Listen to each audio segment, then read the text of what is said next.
Graça e paz, meus irmãos. Nós vamos ler a palavra de Deus na carta de Paulo a Tito, capítulo 2, versículos 1 a 10.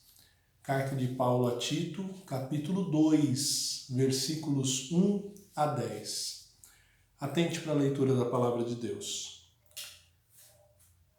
Tu, porém, fala o que convém à sã doutrina. Quanto aos homens idosos, que sejam temperantes, respeitáveis, sensatos, sadios na fé, no amor e na constância. Quanto às mulheres idosas, semelhantemente que sejam sérias em seu proceder, não caluniadoras, não escravizadas a muito vinho, sejam mestras do bem, a fim de instruírem as jovens recém-casadas, a amarem ao marido e aos seus filhos, a serem sensatas, honestas, boas donas de casa, bondosas, sujeitas ao marido, para que a palavra de Deus não seja difamada. Quanto aos moços, de igual modo, exorta-os para que em todas as coisas sejam criteriosos.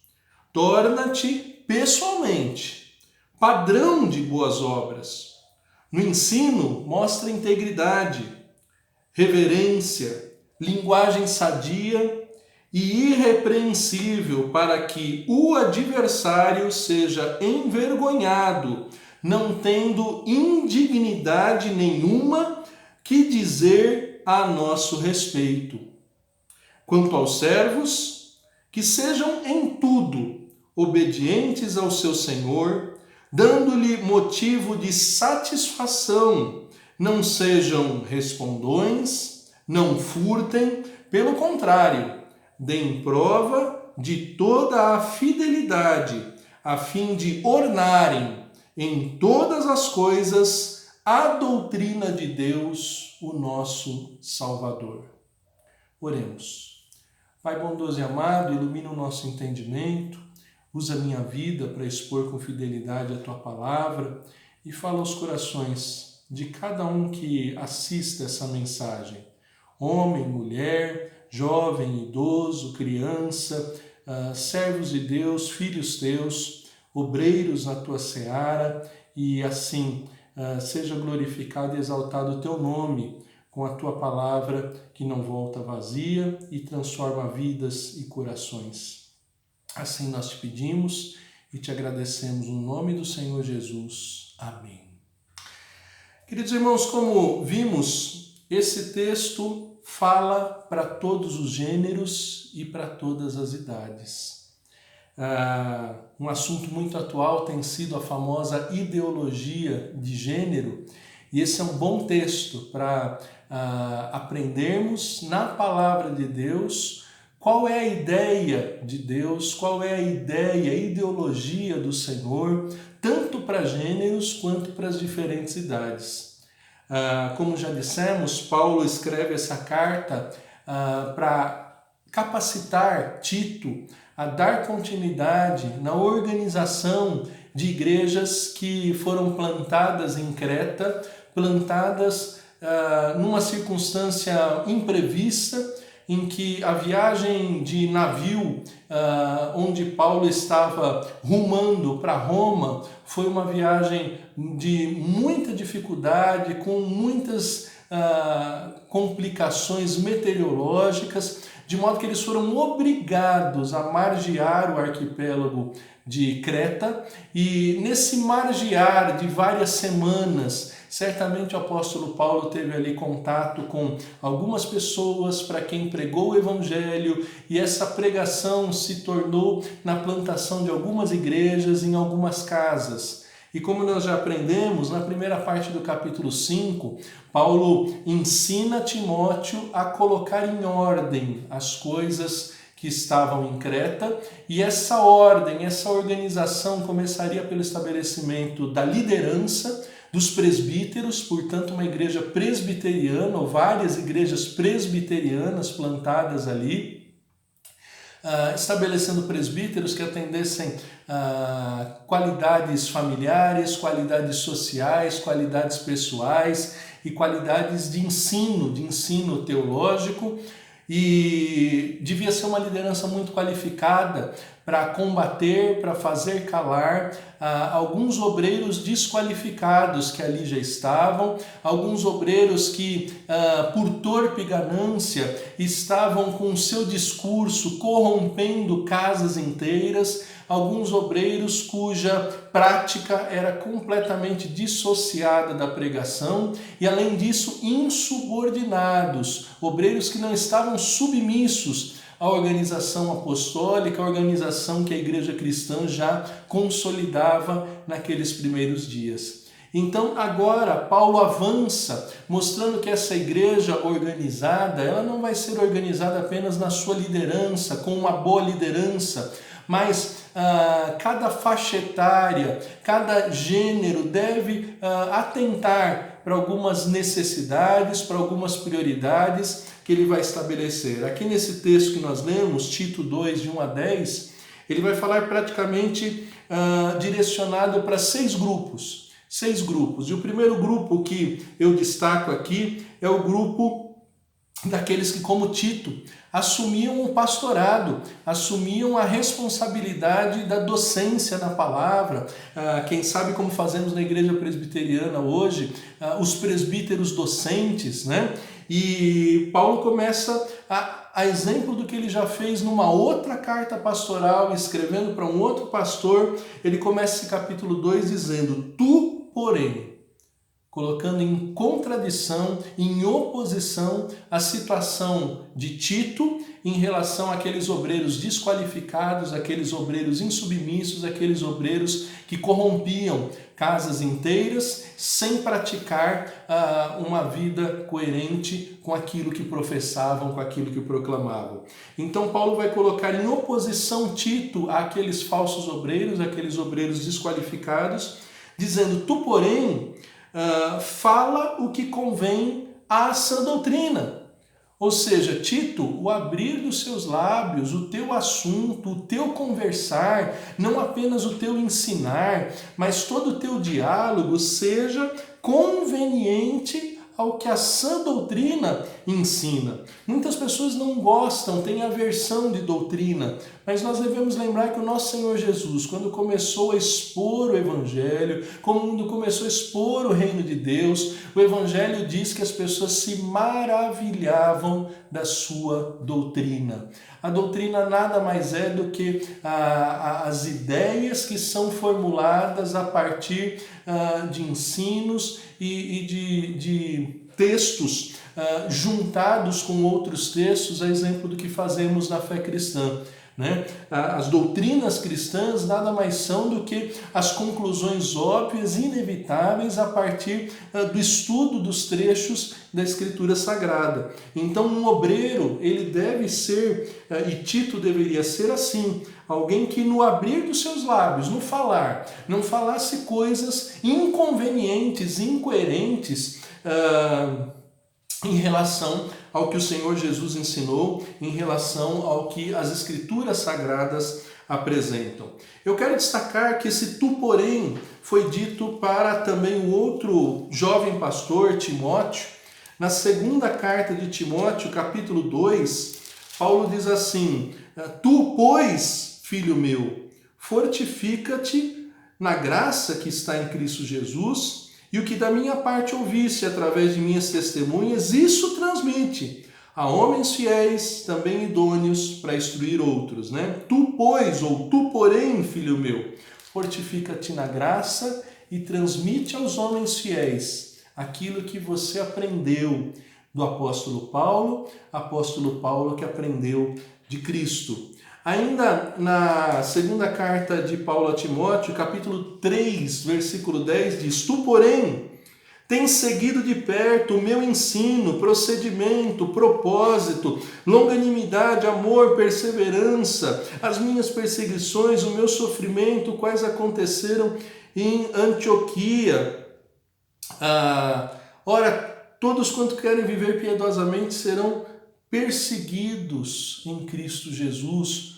Ou seja, é uma vida distinta, é um modo de vida distinto, ainda que venham as perseguições. E Paulo repete no capítulo 3, versículo 14: Tu, porém, Timóteo, permanece naquilo que aprendestes e de que fostes inteirados, sabendo de quem o aprendestes, e que desde a infância sabes as sagradas letras, que podem tornar-te sábio para a salvação e pela fé em Cristo Jesus. Ou seja, o mesmíssimo conselho que o apóstolo Paulo deu a Timóteo, ele dá a Tito e ele dá aos obreiros. Tu, porém, fala o que convém às sagradas escrituras. E lá no versículo 7, ele segue um conselho direto para Tito, dizendo: torna-te pessoalmente padrão de boas obras, no ensino, mostra integridade, reverência, linguagem sadia e irrepreensível.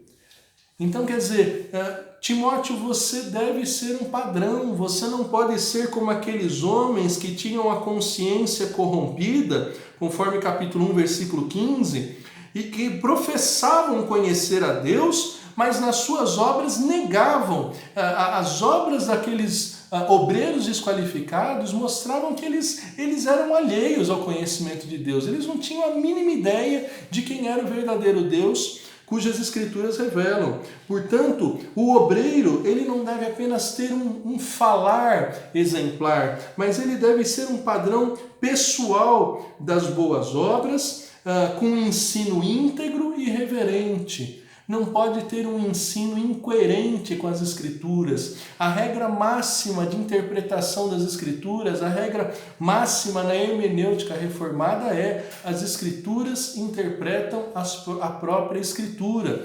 Então, ninguém pode ser um obreiro de Deus se não ensinar isso de uma forma íntegra, uma integridade com aquilo que lê nas Escrituras e explica, e uma integridade entre aquilo que prega a partir das Escrituras e vive. Não é? Então, esse padrão pessoal, todo obreiro cristão, todo aquele que busca ser imitador de Paulo, como foi imitador de Jesus Cristo, o apóstolo Paulo, ele deve ter essa preocupação em falar aquilo que convém na sã doutrina e viver aquilo que convém na sã doutrina.